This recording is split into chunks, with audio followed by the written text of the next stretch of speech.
Maharashtra Roman सेनेतर्फे आम्ही मागणी करतोय की हा जो फ्लायओव्हर एलिव्हेटेड जो फ्लायओव्हर आहे ह्याची उद्घाटन तर याचं झालेलं आहे, पण याचं नामकरण झालेलं नाही आहे.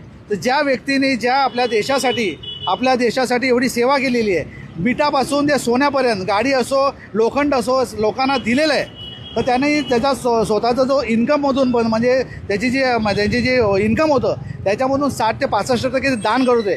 अशा या व्यक्तीने जाण्याने आपली फार मोठी पोकळी झालेली आहे, आपल्या भारत देशाचे नुकसान झालेलं आहे. पण त्याचं खरोखर श्रद्धांजलीसाठी या एलिव्हेटेड ब्रिजचं नाव रतन टाटा फ्लायओव्हर व्हायला पाहिजे अशी आमची महाराष्ट्र सेनेची तयार होत आहे. त्याचबरोबर काही लोकप्रतिनिधींनी मागणी केली, आमच्या शिवसेनेच्या लोकांनी मागणी केली की धर्मवीर आनंद दिघे साहेबांचं नाव द्यावं, कुणी मागणी केली स्वर्गीय गोपीनाथ मुंडे साहेबांचं नाव द्यावं, कुणी मागणी केली रतन टाटाजींचं नाव द्यावं.